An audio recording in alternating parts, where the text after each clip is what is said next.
चलिए H1B visa पर छिड़ी बहस को समझते हैं, जो अमेरिका का सबसे चर्चित वीजा प्रोग्राम है।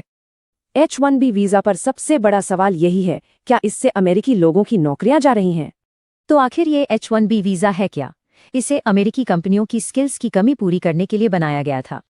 1990 में शुरू होने के बाद से ये प्रोग्राम कई बड़े राजनीतिक उतार चढ़ावों से गुजरा है। हर साल अमेरिकी सरकार एक तय संख्या में H1B वीजा जारी करती है, वो भी एक लॉटरी के जरिए।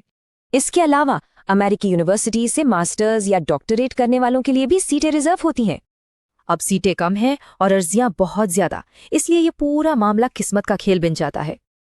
और ये देखना दिलचस्प है कि ये वीजा पाने वालों में सबसे आगे कौन से देश हैं। इसी सिस्टम की वजह से इसके आर्थिक असर पर एक जबरदस्त बहस छिड़ी है। चलिए पहला पक्ष देखते हैं। एक पक्ष का मानना है कि कंपनियां स्थानीय लोगों की जगह सस्ते विदेशी कर्मचारी रखने के लिए इसका इस्तेमाल करती हैं। बड़ी बड़ी टेक कंपनियां, जिनमें कई भारतीय कंपनियां भी हैं, इस प्रोग्राम का जमकर इस्तेमाल करती हैं। और ये सैलरी वाला तर्क यहाँ साफ दिखता है। कई वीजा आवेदन अमेरिकी औसत सैलरी से भी कम के लिए थे। लेकिन क्या यही पूरी सच्चाई है? कुछ आंकड़े एक बिल्कुल अलग तस्वीर दिखाते हैं। अब दूसरा पक्ष देखते हैं।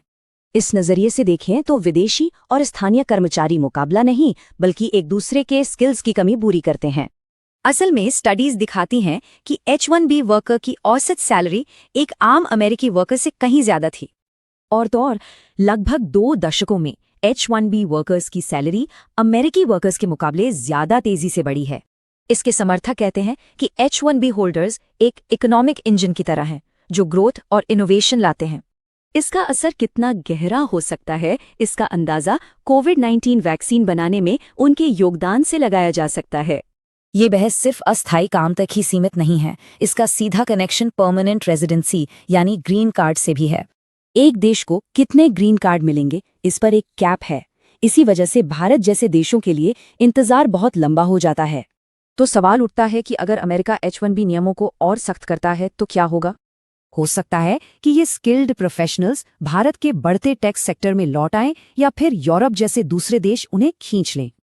आखिर में H1B की ये पूरी बहस एक बुनियादी सवाल पर आकर रुकती है, जिसका कोई आसान जवाब नहीं है।